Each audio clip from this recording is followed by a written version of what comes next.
Bienvenue à Cœur à Cœur. Aujourd'hui, nous sommes au cœur de la parole. Aujourd'hui, nous parlons de la prière. Oui, nous allons parler de la prière. Donc, une prière pour chaque circonstance. Et s'il y a une prière pour chaque circonstance, nous allons voir quels sont ces types de prières. Nous savons que la prière, c'est la base de la communication avec Dieu. La prière, c'est la base d'une vie chrétienne enrichissante et nous avons besoin de prier. La Bible nous dit de prier sans cesse. Nous allons revoir cela, donc restez des nôtres et nous allons y revenir après la pause.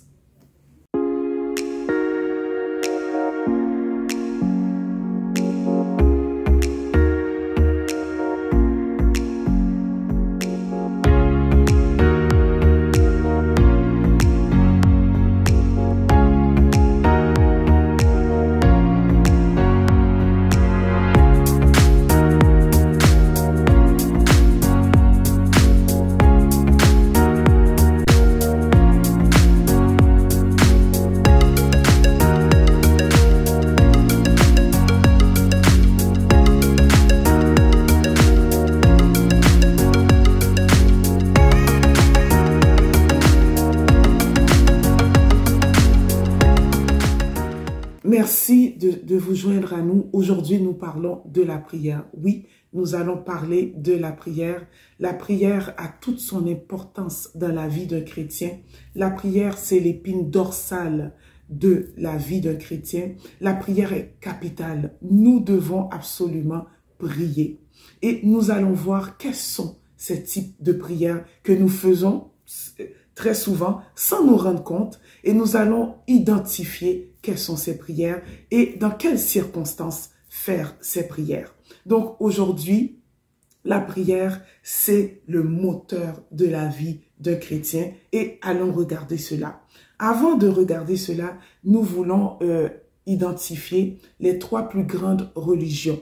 Nous savons que le judaïsme, l'islam et le christianisme, nous prions. Donc ces trois plus grandes religions prient.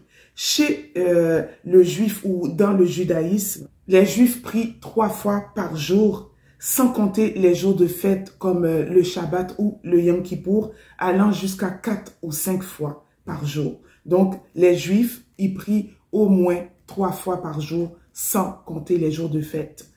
Chez le musulman, la prière est considérée comme l'un des 5 piliers de l'islam.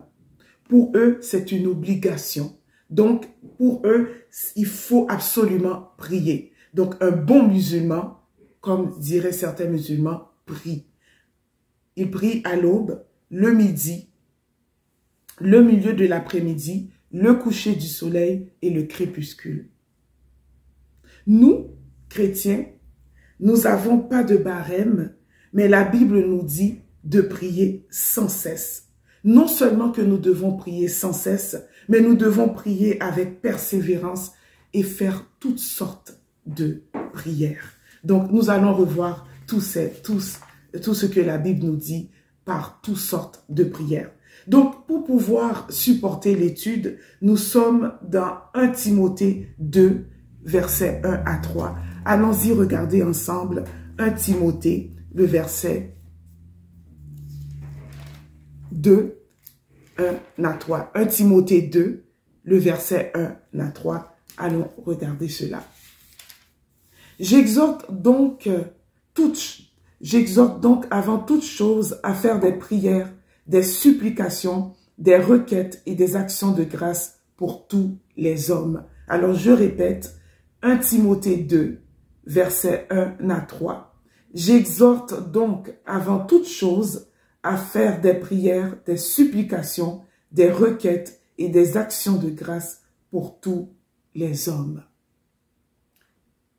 Donc, l'apôtre Paul nous exhorte à faire toutes sortes de prières. Allons voir la prière de la requête. Notre premier type de prière, c'est la requête ou la demande.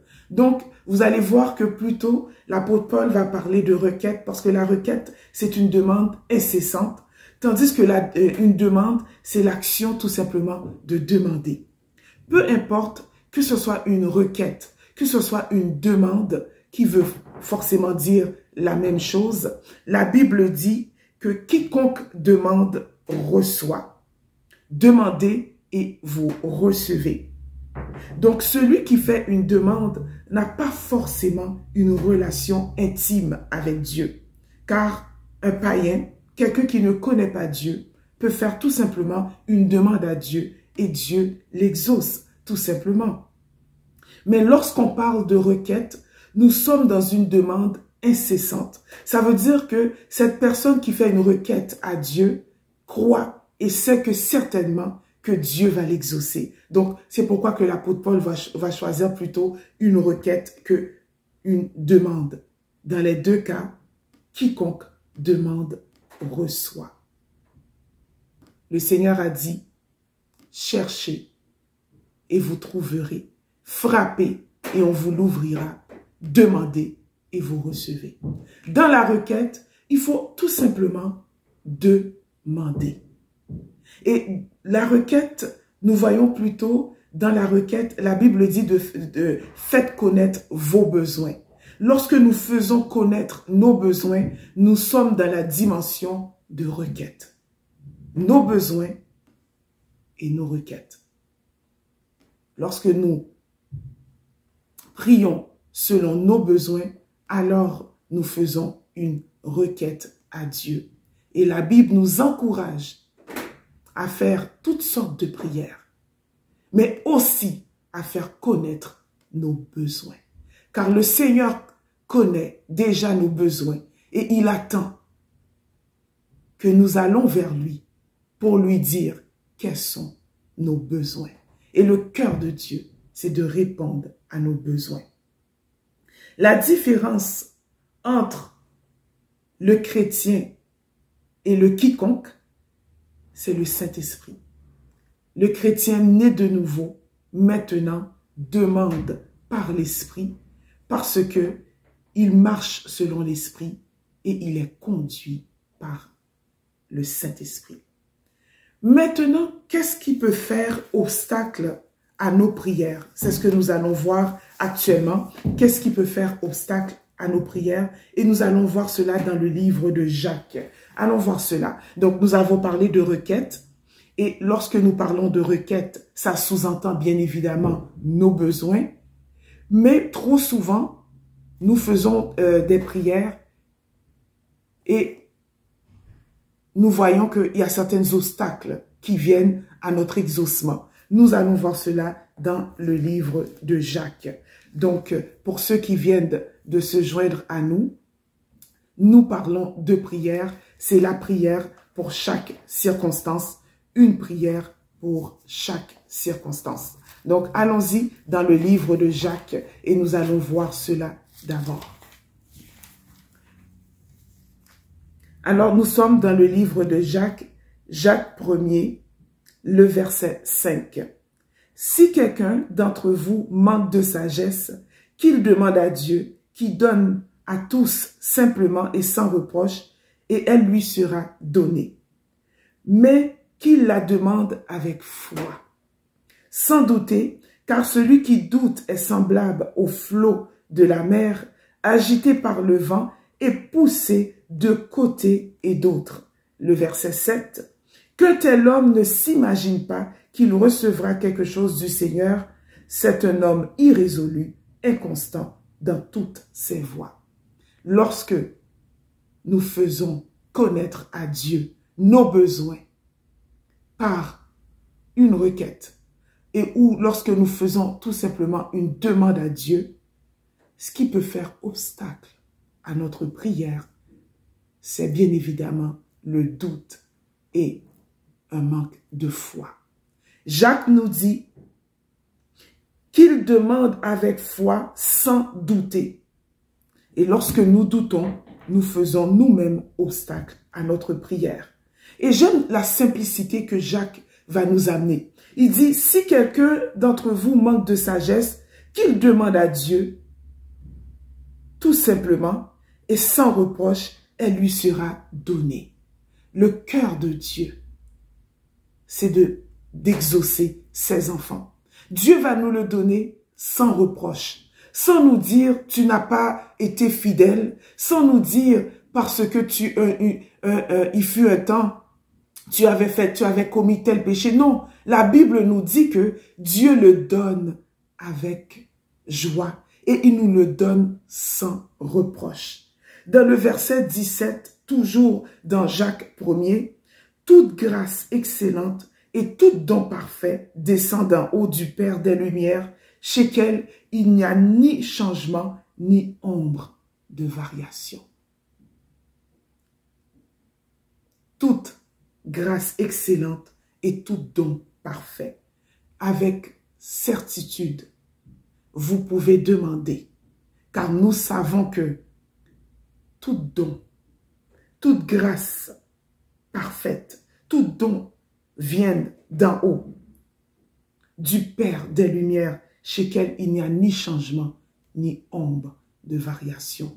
Quelle assurance pour un chrétien de savoir que notre Dieu ne change pas.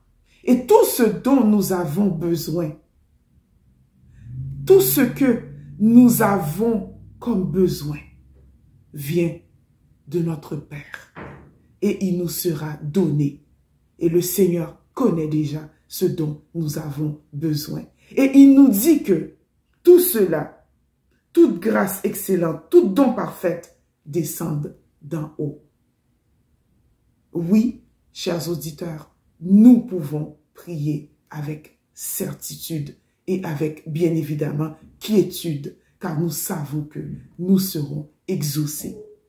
Car chez notre Père Céleste, il n'y a ni changement et ni ombre de variation. Maintenant, regardons encore qu'est-ce qui pourrait faire obstacle à notre prière.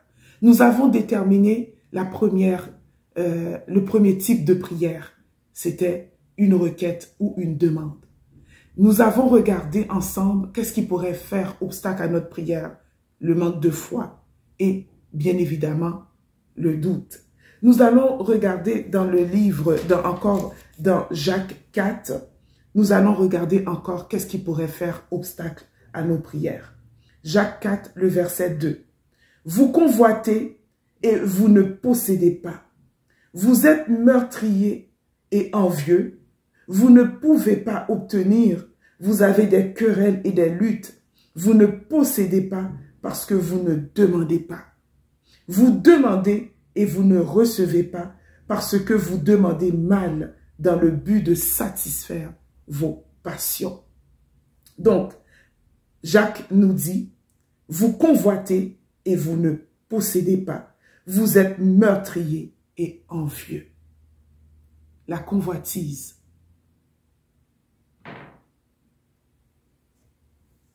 fait obstacle à nos prières.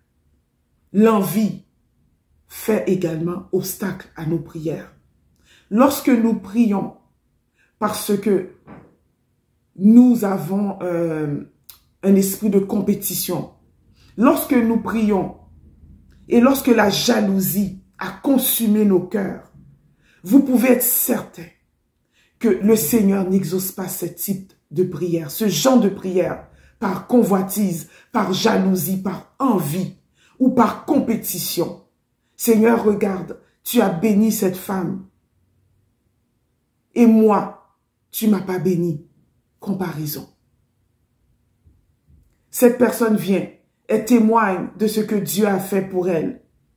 Et maintenant, tu viens à convoiter ce qu'elle a.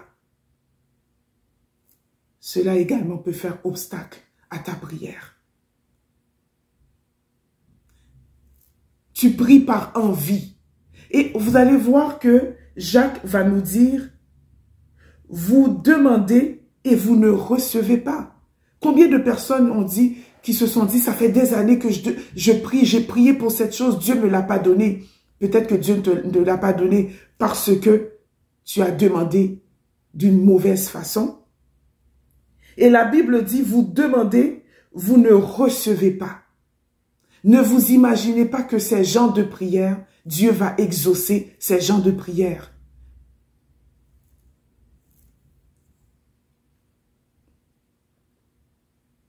Et elle nous dit que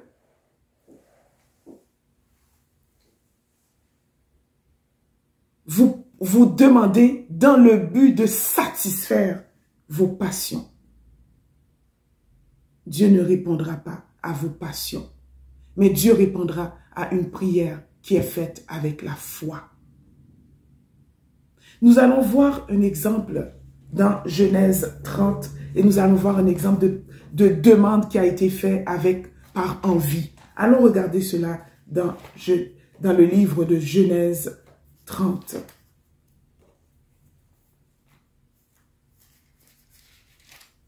Lorsque Rachel vit qu'elle ne donnait point d'enfant à Jacob, elle porta envie à sa sœur et elle dit à Jacob, « Donne-moi des enfants ou je meurs. » Comprenez ce que la Bible vient de dire.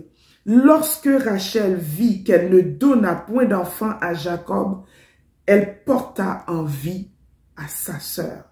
Et elle dit à Jacob, « Donne-moi des enfants ou je meurs. » Et la Bible dit, la colère de Jacob s'enflamma contre Rachel et il dit, « Suis-je à la place de Dieu qui t'empêche d'être féconde? » Voici un exemple d'une personne qui a porté envie. Donc, Rachel a porté envie à sa sœur parce qu'elle était stérile. Sa sœur avait déjà des enfants. Et la Bible dit que Rachel elle-même porta envie à sa sœur. Et elle va dire quelque chose qui est très étonnant. Bien sûr, elle parle avec son époux, avec Jacob. Mais elle dit à Jacob, si tu ne me donnes pas des enfants, eh bien, je vais mourir. Donne-moi des enfants. Et la Bible nous identifie dans quel état d'esprit qu'elle était. Elle portait envie à sa sœur. Elle dit, si tu ne me donnes pas d'enfants, je meurs. Et nous savons que Rachel, pendant un certain temps, Dieu n'a pas exaucé Rachel. Cette prière, cette demande qu'elle fit même à son époux. Et Jacob s'enflamma. Et il dit, je ne suis pas à la place de Dieu pour te rendre féconde. Alors nous voyons un exemple de cette femme qui porte envie à sa sœur. Et elle ne fut pas exaucée dans cette période. Rachel a attendu quand même quelques temps avant de pouvoir être féconde. Et nous allons voir cela toujours dans Genèse 30, le verset 22. Nous savons que le Seigneur n'exauce pas Rachel parce qu'elle porta envie à sa sœur, parce que la Bible a dit que Rachel porta envie à sa sœur. Donc, pendant un certain temps, Rachel était stérile. Mais la Bible dit que dans le verset 22, Dieu se souvint de Rachel, il l'exauça et il la rendit féconde. Maintenant, vous allez voir comment que la prière de Rachel va changer. Elle devient enceinte et enfanta un fils et elle dit, écoutez la prière cette prière que Rachel, la prière de Rachel, Dieu a enlevé mon opprobre. Elle lui donna le nom de Joseph en disant que l'Éternel m'ajoute un autre fils. Maintenant, ce n'était plus pour combattre sa sœur. Ce n'était plus par envie, mais elle ne s'est pas tournée non plus vers Jacob, qui ne pouvait pas apporter du secours à Rachel. Mais elle dit, Dieu m'a enlevé mon opprobre. Et lorsqu'elle a eu son fils, elle a dit que Dieu, que l'Éternel m'ajoute un autre fils. Il n'y avait plus d'envie, il n'y avait plus de jalousie.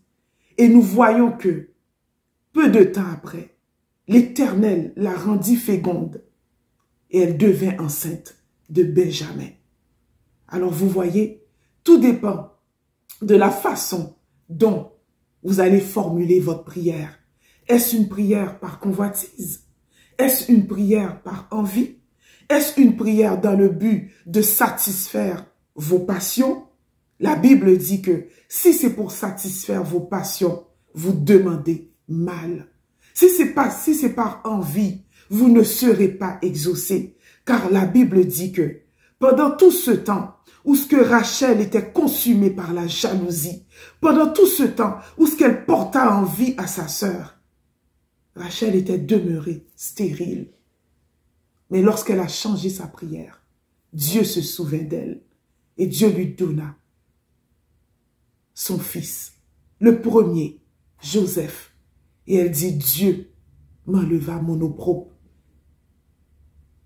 Elle n'a pas dit, Dieu m'a donné un fils maintenant pour combattre ma sœur, mais Dieu m'a enlevé mon opprobre. Et elle ajouta encore, qu'il m'ajoute, que l'Éternel m'ajoute un autre fils. Et elle fut exaucée. Très souvent, j'entends des chrétiens qui disent, ou qui menacent carrément le Seigneur, « Seigneur, si tu ne m'exauces pas, je n'irai plus à l'église. Seigneur, j'ai tant prié, je suis fatigué.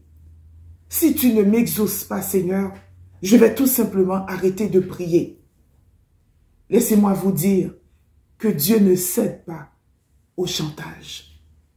Dieu ne cède pas à ce genre de prière.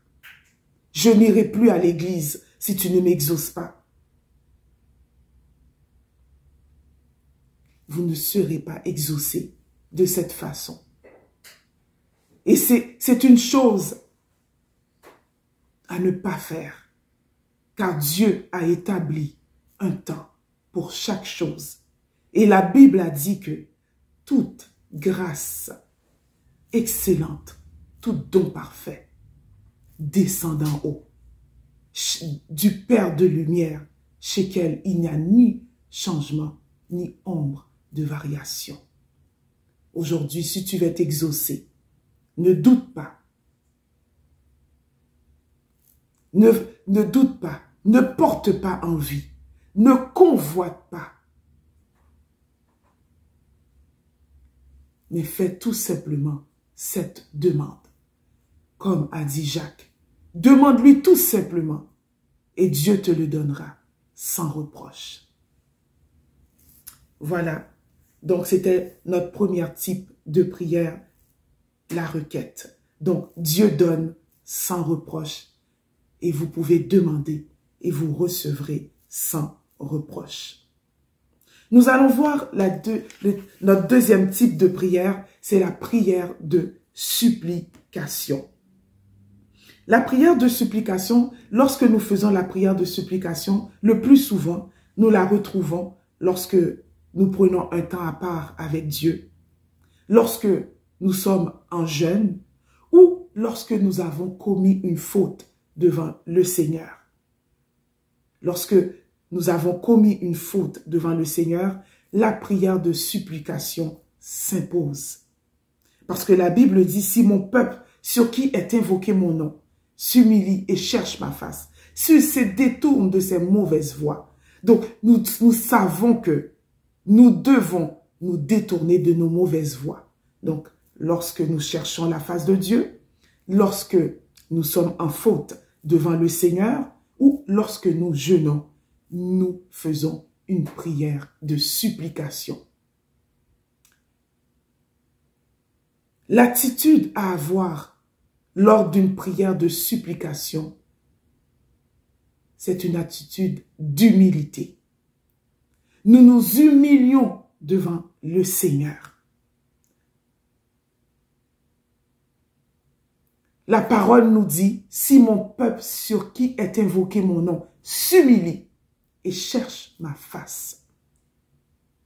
Nous nous humilions devant Dieu. C'est l'attitude à avoir lorsque nous faisons une prière de supplication. Même lorsque nous jeûnons, j'aimerais ouvrir une parenthèse. Trop souvent, nous jeûnons dans le but de recevoir ou de faire une demande. C'est bien. Mais la première chose que nous devons faire devant Dieu, nous devons nous humilier lorsque nous jeûnons. Nous venons devant Dieu, nous cherchons sa face et nous nous humilions devant lui. C'est pourquoi David a dit, « Et moi, lorsqu'ils étaient malades, j'humiliais mon âme par le jeûne. lorsque nous jeûnons, nous humilions également notre âme. Donc, la prière de supplication, c'est, nous le voyons généralement, lorsque nous cherchons la face de Dieu, lorsque nous jeûnons ou nous avons commis une faute devant le Seigneur, nous faisons une prière de supplication. À quoi s'attendre lors d'une prière de supplication? On s'attend tout simplement à la miséricorde de Dieu. Nous savons que Dieu est miséricordieux et nous faisons appel à sa miséricorde. Car, encore même dans le même passage que nous venons de citer, le Seigneur a dit, je vais les exaucer. Et nous attendons à cette miséricorde. Il n'est pas rare également, dans la prière de supplication, de retrouver la confession et la repentance. Nous allons voir cela dans le livre de Daniel, donc Daniel 9. Nous allons voir dans la prière de supplication, nous allons également voir que Daniel également fait également une prière de confession. Lorsque nous faisons une prière de supplication, généralement, nous confessons également nos péchés devant Dieu. Allons voir cela dans le livre de Daniel 9. Donc, nous allons voir cela.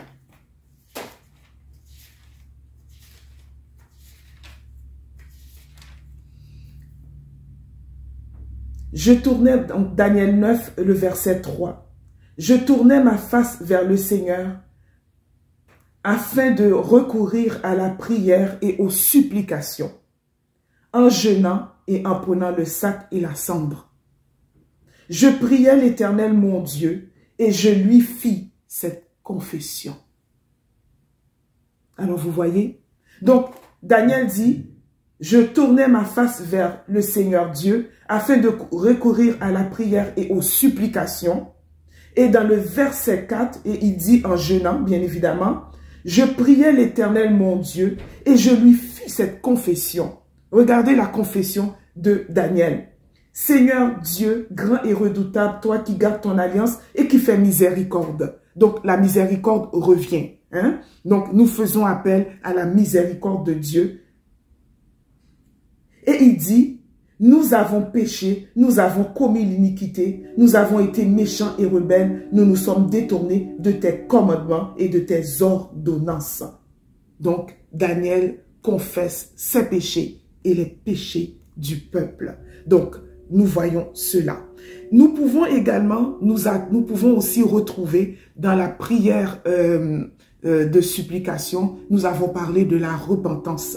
Nous avons, dans le psaume 51, nous voyons la repentance dans la prière du roi David. David va dire, en sorte que tu seras juste dans ta sentence, sans reproche dans ton jugement. Voici, je suis né dans l'iniquité et mon père m'a conçu dans le péché. Et il dit encore, j'enseignerai tes voies à ceux qui les transgressent et les pécheurs reviendront à toi.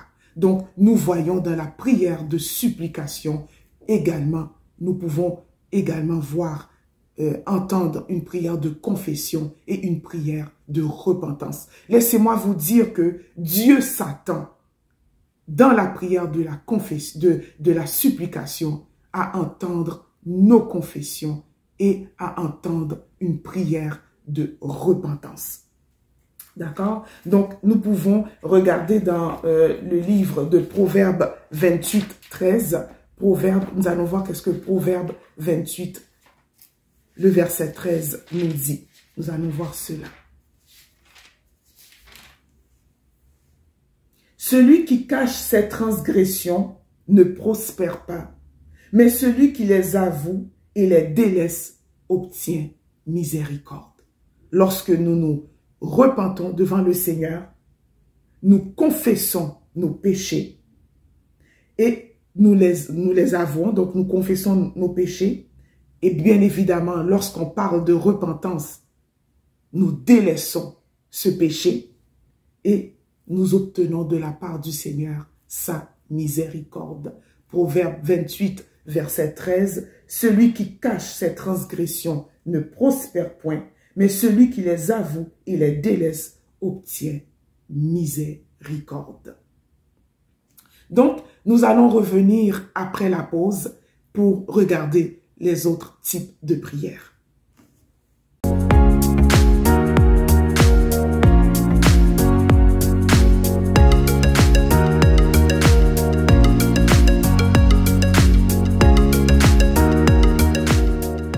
Parfait, donc merci de retourner encore, merci d'être encore parmi nous. Donc, nous avons vu la prière, nous avons vu les types de prières, requêtes ou demandes.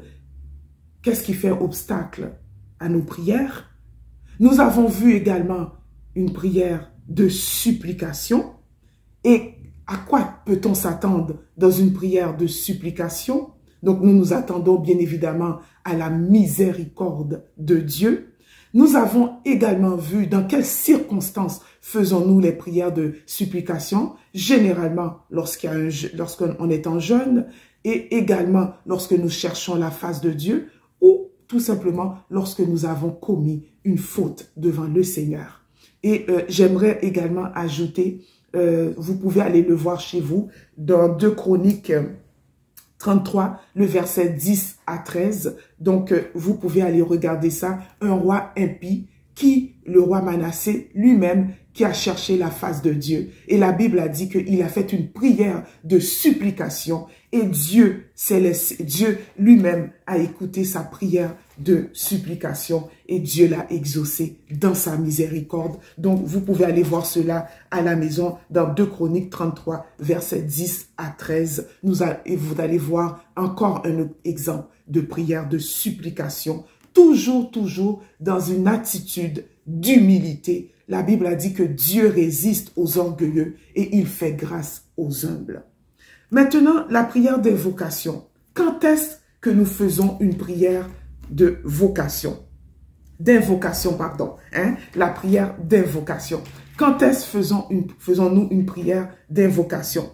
Généralement, lorsque nous faisons une prière d'invocation, c'est lorsque nous avons besoin du secours de Dieu et lorsque nous sommes en détresse. Lorsque nous sommes en détresse, lorsque nous sommes en proie à la douleur, lorsque nous avons besoin d'une intervention rapide du Seigneur, nous faisons une prière d'invocation. Et nous allons voir quelqu'un qui a fait une prière d'invocation devant le Seigneur. Nous allons regarder cela dans le livre de Jonas. Oui, le prophète Jonas a fait une prière d'invocation devant le Seigneur. Allons voir cela.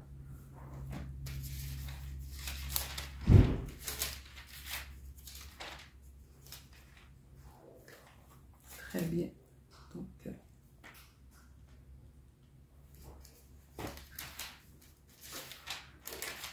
Donc, Jonas, dans le ventre du poisson, crie vers Dieu et Dieu va exaucer Jonas. Mais écoutez ce que Jonas va dire. Dans ma détresse, donc Jonas dans le ventre du poisson, pria l'Éternel son Dieu, il dit, dans ma détresse, j'ai invoqué l'Éternel et il m'a exaucé. Du sein du séjour des morts, j'ai crié et tu as entendu ma voix. Amen. Donc, Jonas était dans le ventre du poisson. Personne ne pouvait sauver Jonas. Personne ne pouvait voir Jonas dans le lieu où il était. Il a dit lui-même, du sein du séjour des morts, j'ai crié et tu as entendu ma voix. Tu m'as jeté dans l'abîme, dans le cœur de la mer et les courants d'eau m'ont environné. Tes vagues et tous tes flots ont passé sur moi. Je disais, je suis chassé loin de ton regard. Mais il dit, dans ma détresse, j'ai invoqué l'Éternel et il m'a exaucé. Et vous savez quoi? Lorsque Jonas a invoqué l'Éternel, le Seigneur a parlé au poisson et le poisson a vomi Jonas. Donc Jonas est sorti victorieux du ventre du poisson. Et c'est seulement le Seigneur qui aurait pu intervenir pour Jonas. Lorsque nous invoquons le Seigneur, nous crions à Dieu. Nous disons à Dieu, dans ma douleur, dans cette détresse, dans cette situation, Dans cette circonstance, Seigneur, j'ai besoin de ton intervention divine. Ça veut dire que tu dis à Dieu, personne ne pourrait m'aider dans cette situation. C'est seulement ton bras puissant qui pourrait me sortir de cette situation. Et c'est pourquoi que je t'invoque, Seigneur, car toi seul as le pouvoir, toi seul as la puissance, toi seul as l'autorité sur cette situation. Et moi, je ne peux rien. Et personne ne peut rien que toi seul. Nous invoquons le Seigneur et nous lui disons, Seigneur, interviens, car seulement toi peux me délivrer dans cette situation.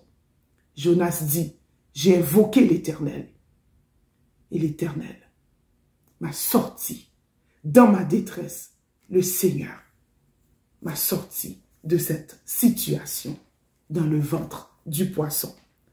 Nous pouvons voir également cette prière d'invocation dans le psaume 116. Allons regarder également dans le psaume 116. Nous voyons la prière d'invocation dans le psaume 116.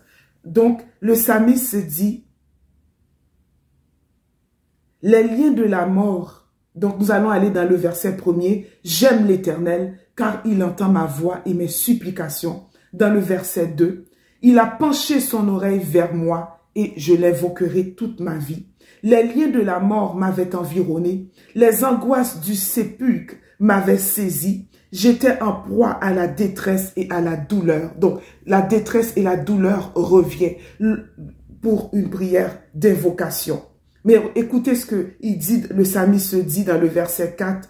Mais j'invoquais le nom de l'Éternel. Ô Éternel, sauve mon âme. L'Éternel est miséricordieux et juste. Notre Dieu est plein de compassion. Donc, il a invoqué le Seigneur. Et il va dire dans le verset 8 ce que Dieu a fait pour lui.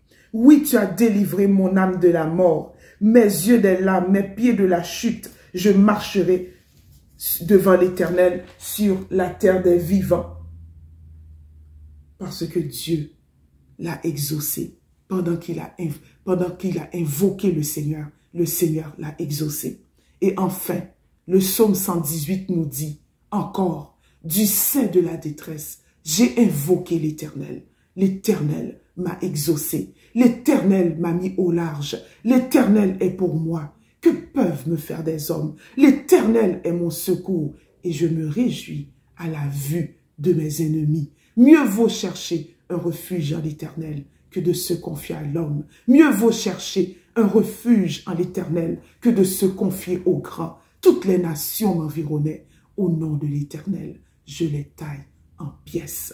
Parce que il a dit, j'ai invoqué l'Éternel et l'Éternel m'a exaucé. Et il dit encore, l'Éternel est pour moi. Je ne crains rien. Que peuvent me faire des hommes? Ça veut dire que les hommes sont limités. Ce que les hommes peuvent faire dans cette situation dans laquelle que tu vis est limitée. Mais l'Éternel n'est pas limité. Le Dieu que nous prions, le Dieu que nous servons, il a l'autorité sur toute situation. Et c'est pourquoi le psalmiste, dans le psaume 118, va dire, que peuvent me faire des hommes? Et si j'invoque le Seigneur, je verrai son bras saint agir. Donc, n'hésitez pas à invoquer le Seigneur au sein de la douleur, au sein de la détresse. Invoquez le Seigneur. Notre prochain type de prière, nous voyons cela également nous allons voir cela, c'est la prière d'intercession. Donc, notre première catégorie, très souvent, la première catégorie des types de prières dont nous avons parlé, que ce soit supplication, que ce soit invocation, que ce soit requête, c'est toujours relié à notre personne. Donc, c'est pourquoi que je le mets dans la première catégorie. Notre deuxième catégorie, elle n'est pas forcément ou elle n'est pas du tout reliée à nous, elle est plutôt reliée aux autres. Hein? Donc, lorsque nous parlons d'intercession, nous parlons en faveur d'eux. Nous prions en faveur d'eux. Nous prions en faveur d'une circonstance. Nous prions en faveur d'une personne. Nous prions en faveur d'un pays. Nous prions en faveur d'une nation. Nous prions en faveur d'une situation. Nous prions en faveur d'un gouvernement. Nous prions en faveur d'eux. Lorsque vous priez en faveur d'eux, d'une personne qui n'est pas vous, ça veut dire que vous êtes dans une prière d'intercession. Et j'aimerais parler de la prière d'intercession. C'est la prière la plus importante. C'est une des prières la plus importantes. Pourquoi? Parce que la prière d'intercession, elle se change très rapidement en ministère.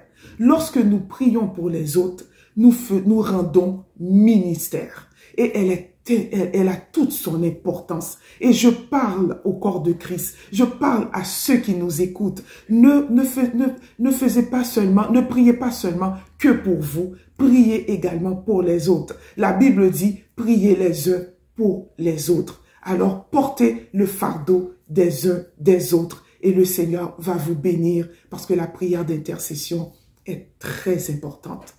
Nous avons vu des exemples dans la Bible. Abraham, par exemple, a prié en faveur de Sodome et Gomorrhe. Vous connaissez l'histoire d'Abraham. Daniel a prié également en faveur de son peuple. Samuel a prié en faveur de sa nation. Néhémie également a prié en faveur de sa nation. Paul a prié en faveur de sa nation. Et Paul nous dit encore de prier pour les gouvernements, de prier pour les autorités. Paul nous exhorte à prier pour eux. Donc nous savons que nous sommes engagés lorsque nous prions, lorsque nous faisons une prière d'intercession. Et Dieu compte sur nous. Dieu compte sur l'Église pour prier en faveur de son pays. Dieu compte sur nous pour que nous puissions prier pour un frère, que nous puissions prier pour une sœur. Et nous voyons également Esther a prié également pour sa nation. Et lorsque nous prions, nous pouvons changer le cours des choses. Lorsque nous intercédons, lorsque nous faisons une prière d'intercession, donc c'est encore dans quelles circonstances, nous pouvons également changer les choses. S'il y a une loi qui porte préjudice aux chrétiens, pourquoi ne pas faire une prière d'intercession? S'il y a, pour que le Seigneur puisse invalider cette loi, nous pouvons aller en prière, nous réunir ensemble étant que chrétiens et nous présentons la cause devant le Seigneur et nous intercédons devant le Seigneur en disant, Seigneur, cette loi n'est pas en faveur de tes enfants. Regarde, cette loi nous menace et par ton secours, Seigneur, nous te demandons d'agir. Lorsque Esther a prié, car cette loi qui avait été adoptée par le roi et par Naaman n'était pas en faveur des Juifs. Au contraire, c'était une loi qui était en défaveur de ce peuple. Il y avait en Naaman cette haine pour la race des Juifs. Et l'antisémitisme était présent dans le cœur de Naaman. Mais Esther a dit, je vais prier. Et elle a dit à Mardoché, et vous-même, priez pour moi, que tous les Juifs se mettent en prière. Et elle a prié en faveur de sa nation.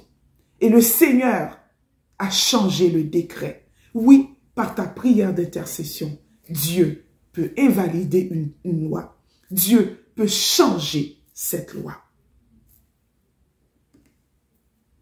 Et nous savons que la prière d'intercession, c'est un mandat que Dieu donne à l'Église. Nous nous attendons à voir la volonté de Dieu, pas seulement dans les cieux, mais également sur la terre. Dieu fait sa volonté dans les cieux, mais il fait également sa volonté sur la terre. Et sur la terre implique notre engagement. Ce qui se passe dans les cieux, Dieu régit les cieux. Mais ce qui se passe sur la terre, ça nous concerne personnellement. Et je le répète, ce qui se passe sur la terre nous concerne. Car la Bible a dit que les cieux sont les cieux de l'Éternel et la terre, ce sont la terre pour les hommes. Dieu a donné la terre aux hommes. Et c'est pourquoi que Dieu s'attend que s'il y a quelque chose qui ne fonctionne pas sur la terre, nous devons venir devant Dieu et pour implorer sa faveur sur cette terre, afin que les choses puissent changer. Et donc, nous changeons les choses par notre prière d'intercession. Le Saint-Esprit, donc nous savons que le Seigneur attend notre implication à ce niveau. Il n'y a pas seulement les saints qui prient pour les saints.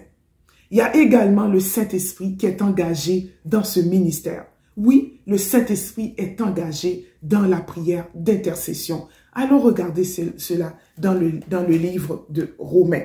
Donc, nous les chrétiens, les enfants de Dieu, nous prions, mais la Bible nous dit également que l'Esprit de Dieu prie également. Nous allons regarder cela. Donc, dans le livre de Romains 8. Donc, Romains 8, le verset 26. De même aussi, l'Esprit nous aide dans nos faiblesses, car nous ne savons pas ce qu'il nous convient de demander dans nos prières, mais l'Esprit lui-même intercède par des soupirs inexprimables. Car nous ne savons pas ce qui nous convient de demander dans nos prières. La Bible dit que l'Esprit nous aide dans nos faiblesses.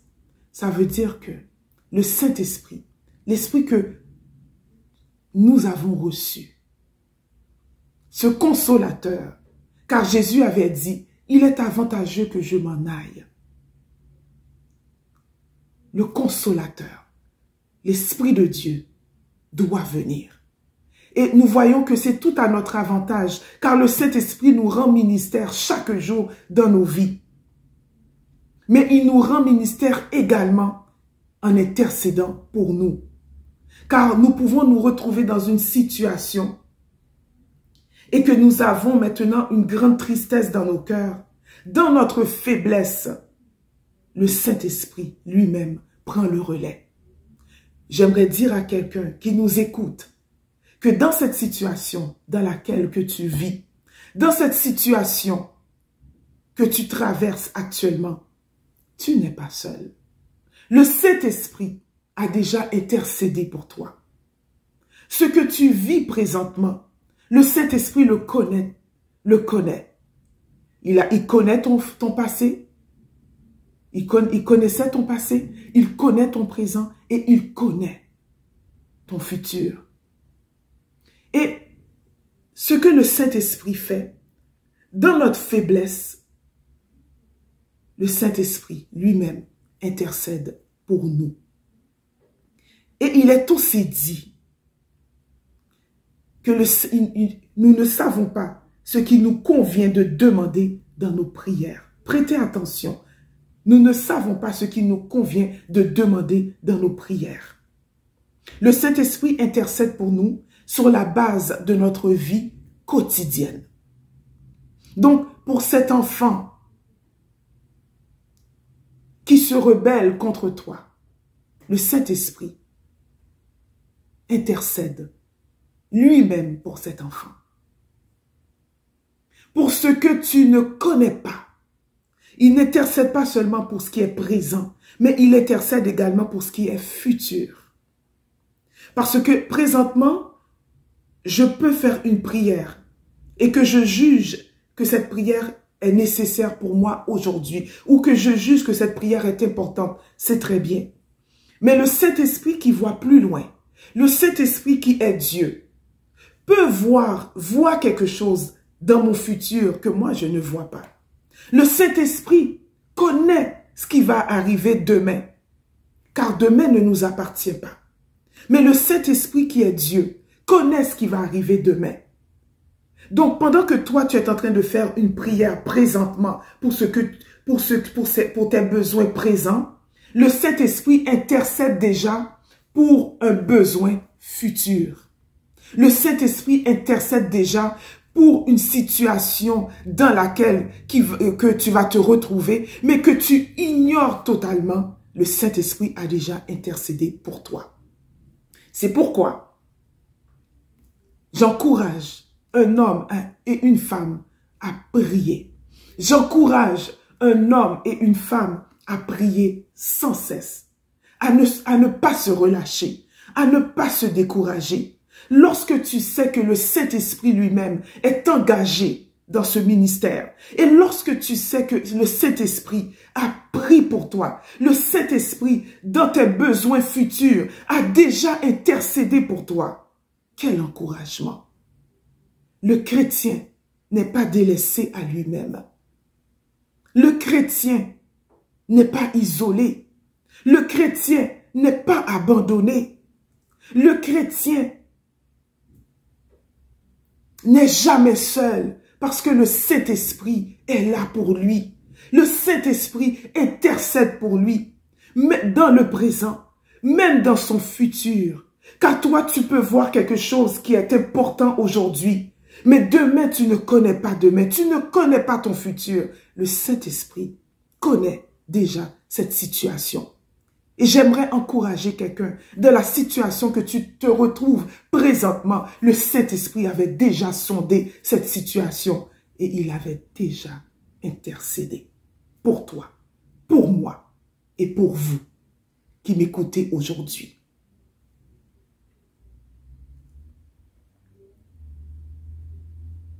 Il intercède par des soupirs inexprimables. Celui qui connaît les cœurs connaît quelle est la pensée de l'Esprit, parce que c'est selon Dieu qu'il intercède en faveur des saints. C'est selon Dieu qu'il intercède en faveur des saints. 1 Corinthiens nous dit, 1 Corinthiens 2, le verset 10 nous dit, Dieu nous les a révélés par l'Esprit, car l'Esprit sonde tout, même les profondeurs de Dieu. Donc quand le Saint-Esprit, lorsque le Saint-Esprit intercède pour toi, le Saint-Esprit intercède selon Dieu. Alléluia. Le Saint-Esprit intercède selon Dieu, car qui connaît les choses de l'Esprit, car qui connaît les choses qui concernent Dieu, si ce n'est l'Esprit de Dieu? Qui connaît les profondeurs de Dieu, si ce n'est le Saint-Esprit? Et l'Esprit qui sonde tout, et le Saint-Esprit qui sonde même les profondeurs de Dieu, il va intercéder pour toi selon le plan parfait de Dieu pour ta vie. Oui, le Saint-Esprit connaît les profondeurs de Dieu. Le Saint-Esprit sonde tout, même les profondeurs de Dieu. Et lorsqu'il intercède pour nous, il intercède sur la base de notre vie quotidienne. Sur la base même de ce qui s'était dans le passé. Quelqu'un peut dire, mais comment dans le passé? Oui, dans le passé. Le Saint-Esprit intercède pour nous. Prenons exemple, quelqu'un qui avait vécu un traumatisme quelconque, ou quelqu'un qui a connu une situation difficile dans son passé, peut avoir un impact dans sa vie présente ou future. Mais le Saint-Esprit a intercédé pour cette personne. Dans notre présent, il intercède dans notre vie quotidienne. Dans notre vie quotidienne. Dans le futur, ce que tu ne connais pas, il intercède. Et la Bible dit, par des soupirs inexprimables, le Saint-Esprit intercède pour nous. Il sonde les profondeurs de Dieu. Et c'est selon le plan parfait de Dieu qu'il intercède pour ta vie. Cet après-midi, le Saint-Esprit a intercédé pour toi, pour ton mariage, Le Saint-Esprit a intercédé pour toi dans cette situation dans laquelle que tu vis. Le Saint-Esprit a intercédé pour toi pendant que cette maladie est en train de ronger ton corps. Le Saint-Esprit intercède selon le plan parfait de Dieu pour notre vie. Donc, pour notre quotidien et selon le plan parfait de Dieu. Et pour connaître le plan parfait de Dieu, il faut lire sa Bible. Pour connaître ce que Dieu, le plan parfait de Dieu pour notre vie, se retrouve nulle part ailleurs que dans les saintes Écritures. Et le Saint-Esprit sonde le cœur de Dieu. Car qui connaît mieux les choses de Dieu si ce n'est l'Esprit de Dieu? Je pense que ça peut encourager une personne aujourd'hui. Donc, moi, ça m'encourage d'aller de l'avant. Dans notre vie chrétienne, dans notre marche chrétienne, ça m'encourage. Car le Saint-Esprit est avec nous. Donc, il y a une autre personne qui intercède pour nous.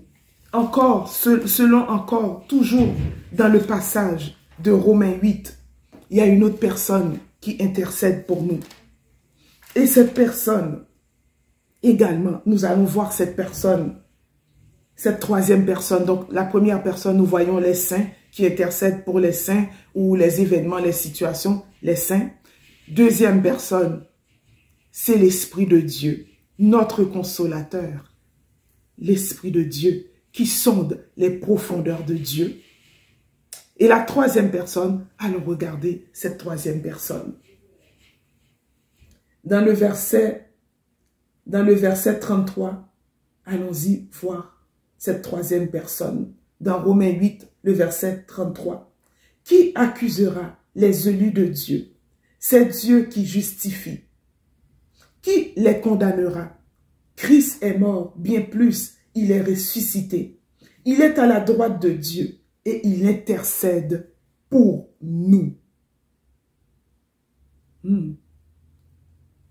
Et oui, la troisième personne qui intercède pour nous n'est nul autre que notre Seigneur et Sauveur, Jésus-Christ. Nous allons voir une image et nous allons regarder cette image en profondeur dans le livre de Zacharie 3. Allons regarder cela. Donc, mais gardez à l'esprit que Jésus lui-même également intercède pour nous. Et allons-y dans le livre de Zacharie, le verset 3.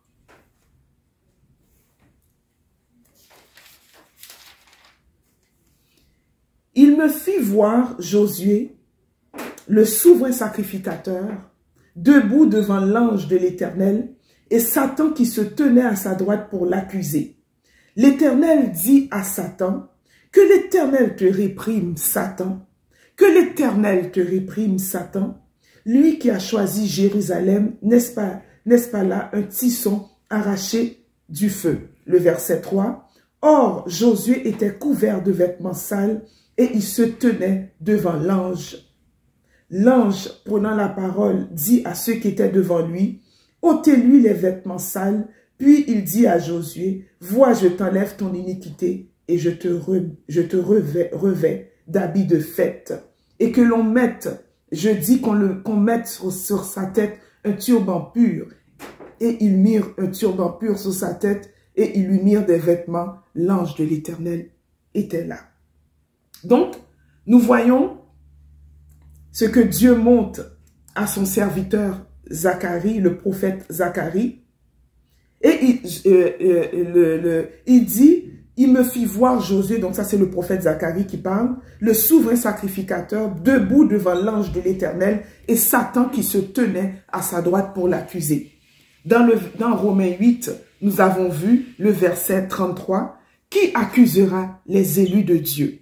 Qui les condamnera? »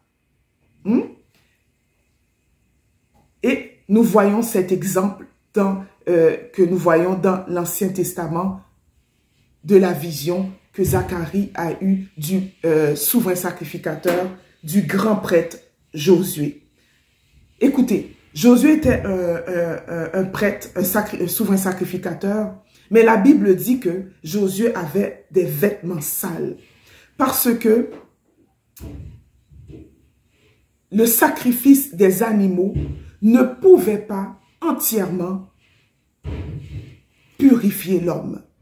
Il ne pouvait pas, il couvrait les péchés, mais il ne pouvait pas ôter le péché.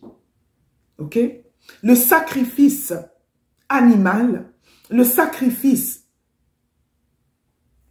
que les Juifs ou les sacrificateurs ou les souverains sacrificateurs apportaient dans le temple couvrait le péché, mais il ne pouvait pas ôter le péché. C'est pourquoi que lorsque le prophète Zacharie a vu en vision, il a vu Josué avec des vêtements sales. Quoique Josué, le prêtre, était au service de Dieu, il était un serviteur de Dieu, mais son vêtement était sale. Donc, il n'était pas tout à fait couvert par le sacrifice animal. Car parce que les animaux, donc le sacrifice animal, ne pouvait pas ôter le péché. Parce que la bête n'a pas conscience du péché.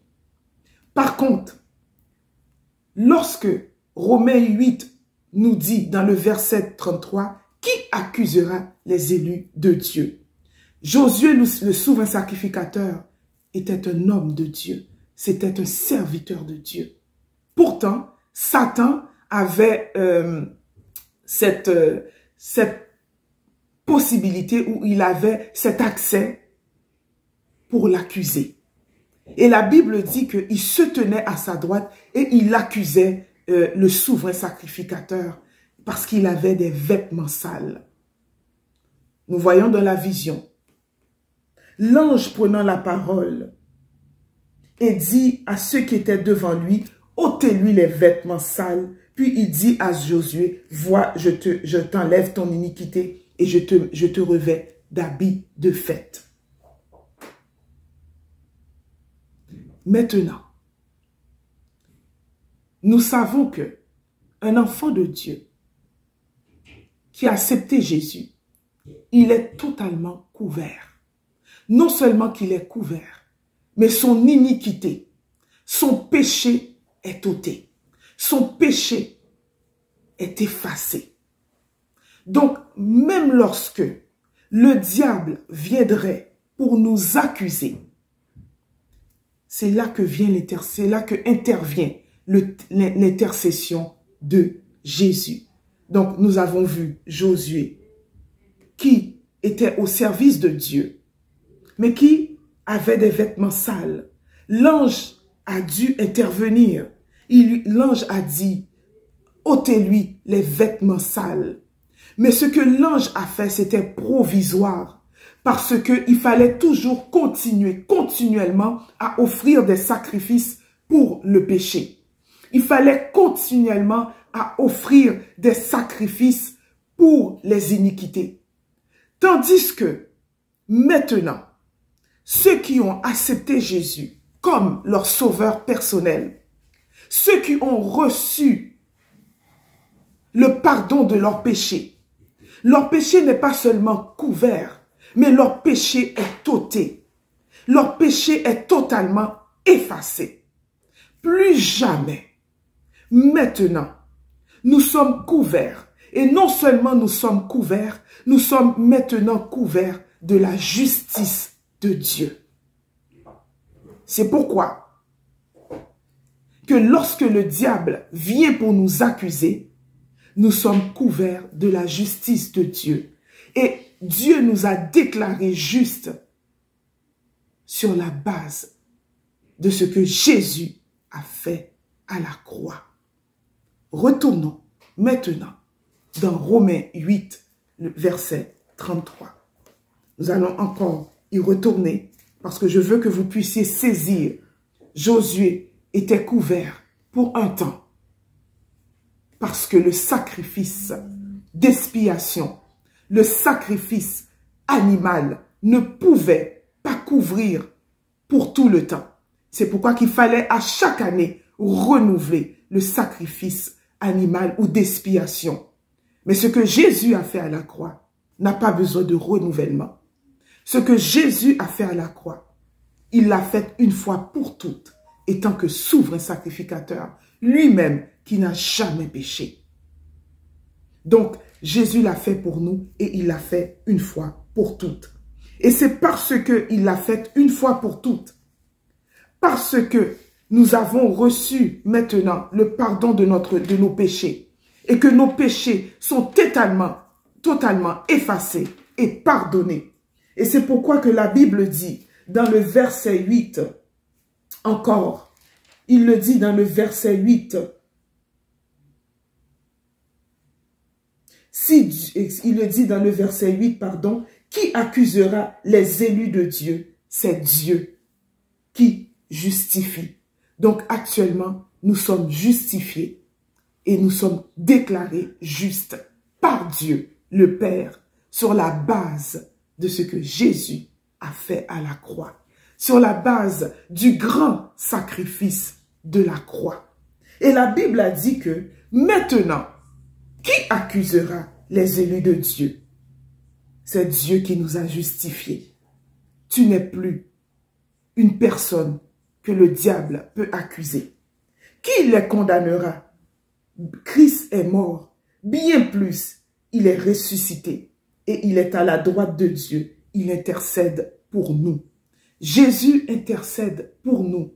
L'intercession de Jésus est différente de celui de l'Esprit de Dieu. L'Esprit de Dieu, c'est celui qui nous accompagne tout au long de notre vie. Donc, le Saint-Esprit intercède sur la base de notre vie quotidienne. Il intercède également puisqu'il sonde le cœur de Dieu selon les profondeurs de Dieu. Tandis que l'intercession de Jésus est différente.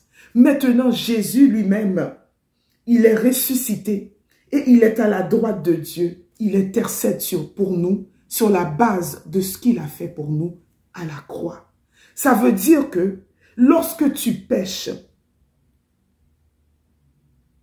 et un enfant de Dieu, lorsqu'il pêche, Dieu maintenant nous pardonne sur la base de ce que Jésus a fait à la croix.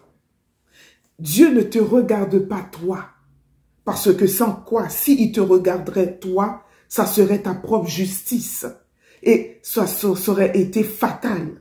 Mais c'est pas nous que Dieu regarde, mais il regarde son Fils à travers toi, à travers moi et à travers nous.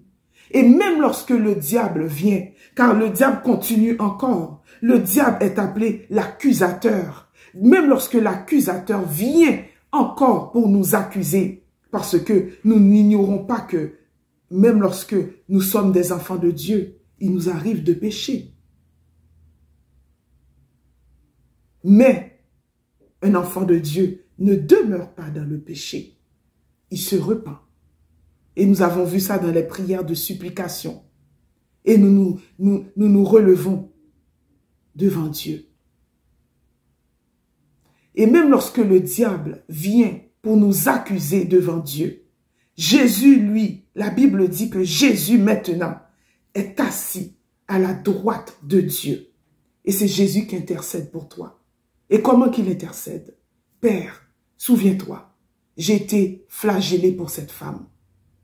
Souviens-toi, à la croix, j'ai donné ma vie pour elle. Donc, tout ce que le diable est en train de dire contre toi, toutes les accusations qu'il est en train de porter contre ta vie, Jésus est en train d'intercéder pour toi sur la base de ce qu'il a fait à la croix. Et Jésus ramène toujours ses accusations sur le grand sacrifice de la croix. Mes mains ont été percées pour elle. J'ai été flagellé pour elle. Je suis mort pour elle. Donc, le diable recule face à ce grand sacrifice de la croix. Donc, Jésus intercède pour nous sur la base de ce qu'il a fait pour nous à la croix. Nous pouvons voir cela également dans le livre de 1 Jean, Jean 1er, 2, le verset 1. Jean 1er, 2, le verset 1. Nous allons voir cela. Donc, nous n'encourageons bien évidemment pas le péché, mais s'il vous arrive de pécher, Jésus intercède pour ses enfants. Mes petits enfants, je vous écris ces choses afin que vous ne péchiez point. Et si quelqu'un a péché, nous avons un avocat auprès du Père, Jésus-Christ, le juste. Il est lui-même une victime expiatoire pour nos péchés, non seulement pour les nôtres, mais aussi pour ceux du monde entier.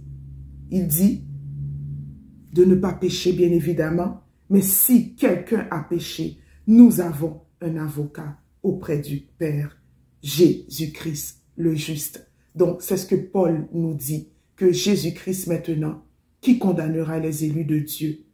Qui accusera les élus de Dieu? Dieu les a justifiés.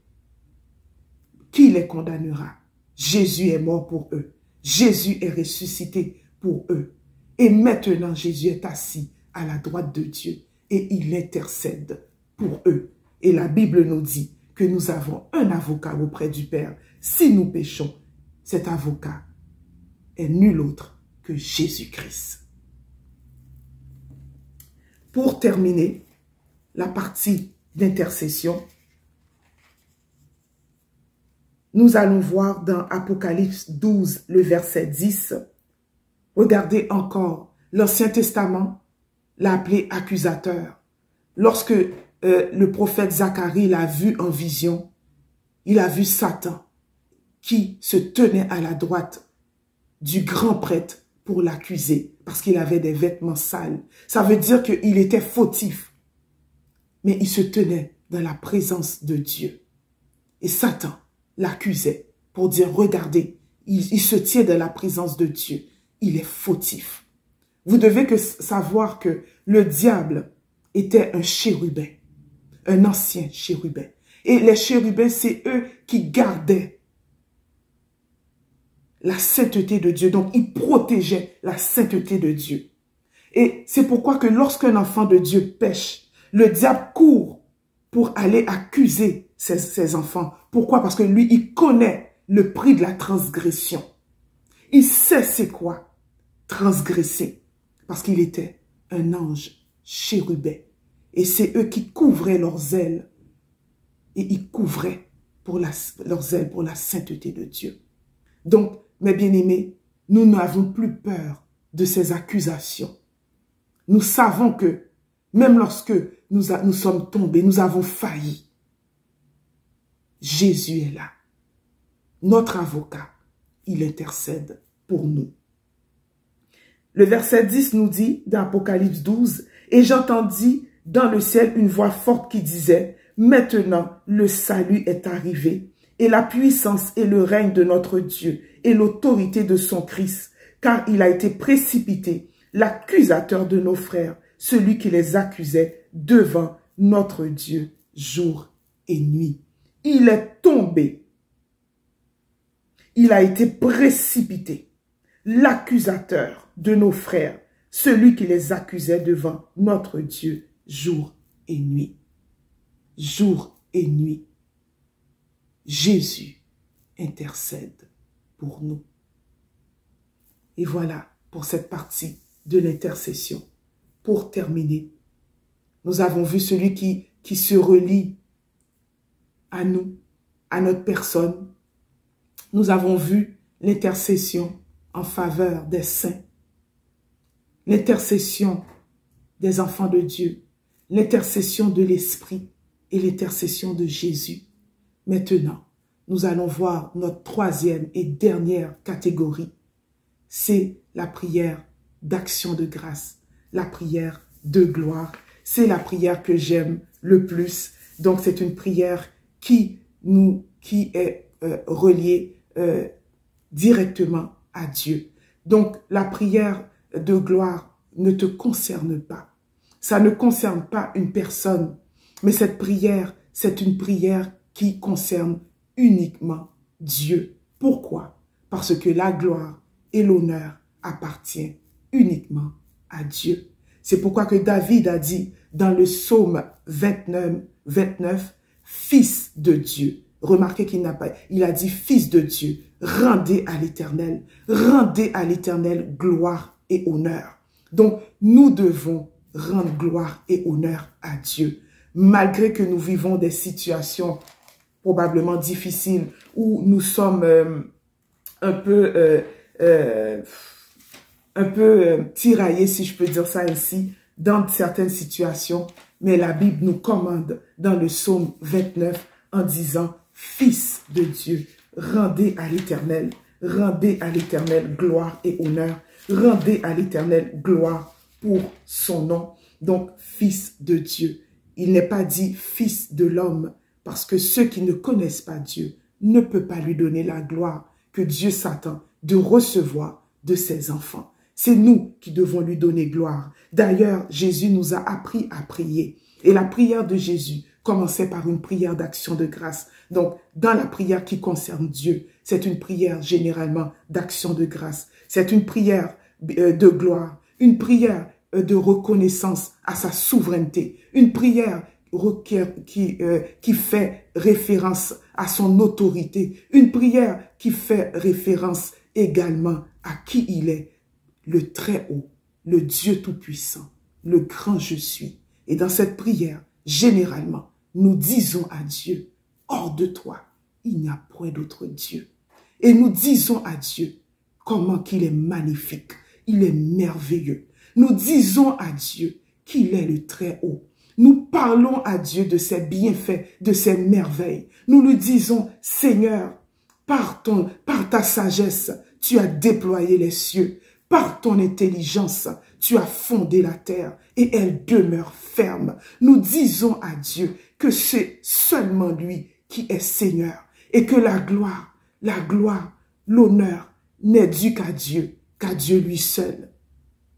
Et lorsque nous regardons dans le livre d'Apocalypse, les 24 vieillards disent nuit et jour, tu es digne, notre Seigneur et notre Dieu, de recevoir la gloire, l'honneur, la puissance et la magnificence, car tu as créé toutes choses et c'est par ta volonté qu'elles existent et qu'elles ont été créées. Et tu lui donnes la gloire, l'honneur et la louange qui lui est due. À lui seul soit la gloire. À Jésus seul soit la gloire. Que Dieu vous bénisse. Aujourd'hui, que Dieu vous bénisse. C'était tout pour nos types de prières. Et j'espère que quelqu'un a appris quelque chose aujourd'hui.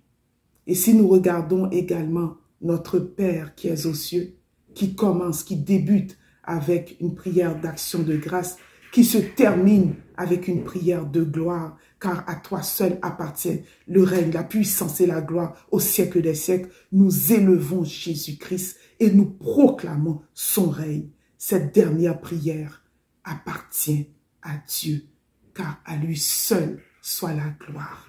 Et je vous encourage à prier. Si il y avait quelqu'un aujourd'hui qui s'était relâché, reconnecte-toi dans la prière, car pour chaque circonstance, il y a une prière que Dieu avait prévue dans sa parole. Pour chaque situation, il y a une prière qui est présente. Utilise ces prières. Prie à Dieu. Fais des prières de supplication. Fais des prières d'action de grâce. Fais des requêtes devant Dieu. Intercède et donne-lui gloire parce qu'il est au-dessus de toutes choses. Et je profite de ce temps pour vous souhaiter à tous nos auditeurs, ceux qui nous écoutent fidèlement, une bonne et heureuse année. Une année de grâce.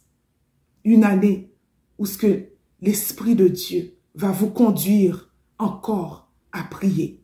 Une année où ce que vous allez encore vous connecter à Dieu. Et une année que vous n'allez pas relâcher, mais au contraire, vous allez tenir ferme et que Dieu va vous exaucer en cette année qui va venir, 2022. Soyez bénis, soyez richement bénis et merci de m'avoir écouté. Nous étions au cœur de la parole. Que Dieu vous bénisse.